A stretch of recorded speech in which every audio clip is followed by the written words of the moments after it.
This is it. My first real paycheck. I'm officially a grown-up with adult money. I can already taste the fancy coffee and avocado toast. The world is my oyster. Okay, let's just open this bad boy up and wait. Hold on. That number is smaller. A lot smaller. This feels less like a paycheck and more like a prank. Where did my money go? And who the heck is FICA? Is he the guy who stole it? Sounds like a mob boss. Okay, deep breaths, Buck. Let's start with the big one. What even is a tax? Is it a fine? Did I do something wrong by working? Congrats on the job. You're under arrest. Apparently, it's not a punishment. It's more like a subscription fee for living in a civilized society. Think of it like a giant apartment building we all live in called the USA. Taxes are the mandatory condo fees we all chip in. You can't just opt out. That money pays the security guards. That's the police and military. It fixes the elevators and hallways, which are our roads and bridges. It even keeps the shared library clean and full of books. Okay, that kind of makes sense. It's not theft, it's forced crowdfunding for things we all use. But that leads to my next question. Why are there so many different kinds of taxes? First up is the big one, the final boss, income tax.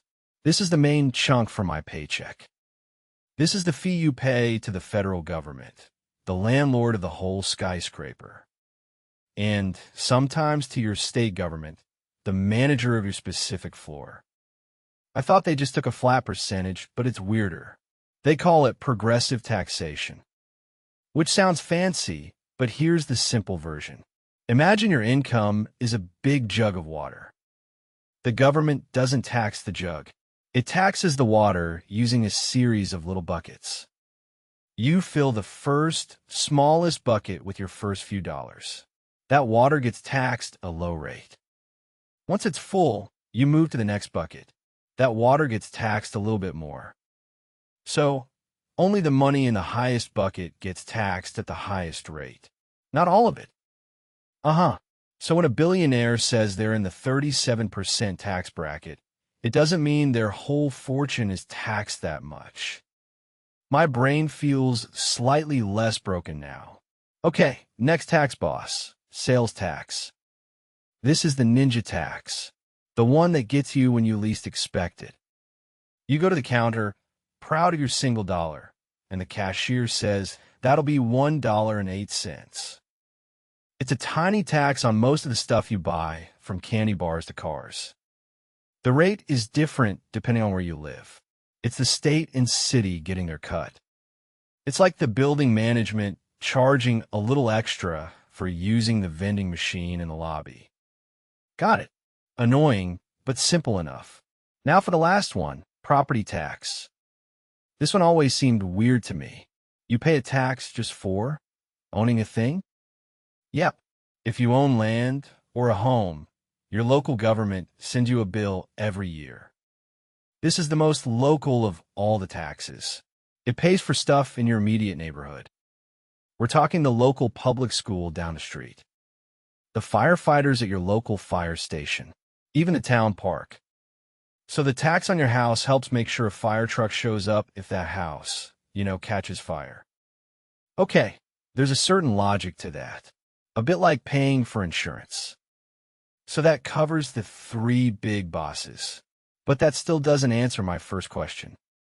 Who is FICA and why is he on my payroll? I'm still picturing a dude in a trench coat. Nice salary you got there. Be a shame if something happened to it. All right, a quick search reveals FICA is not a guy. Phew, my money is safe from mobsters. It stands for Federal Insurance Contributions Act, which is just a bunch of government words.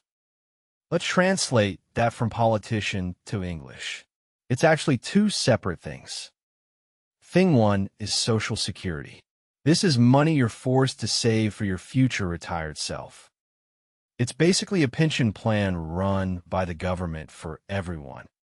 So, part of my paycheck is going to old man Buck.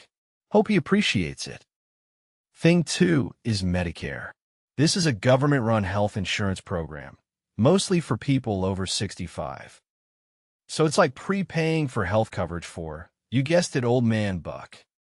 So FICA isn't a thief. It's a mandatory savings and health plan for my future self. Okay, that actually makes a ton of sense. I feel like I just leveled up my adulting skills. If you're having these little aha moments too, maybe subscribe. We can figure out more of this money stuff together. Which brings me to my final, biggest question.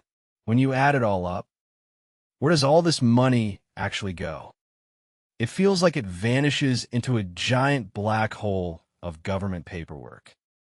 But that money does come back out. It gets sprinkled all over the country to build and run things. A tiny piece of your income tax helps pave a highway 1,000 miles away. A sliver of your FICA tax helps a grandparent in Florida buy their groceries. It funds scientists looking for new medicines and weather forecasters who tell you to bring an umbrella. It pays for national parks, the people who inspect our food, and the lights that keep airports on all night. It's kind of wild to think about all the invisible things your money is doing. What's the one thing taxes pay for that you're actually happy about? For me, it might be libraries. Let me know below. So, after all that, how do I feel about my shrunken paycheck? It's not a robbery. It's my small, mandatory contribution to this giant, complicated, messy thing called society.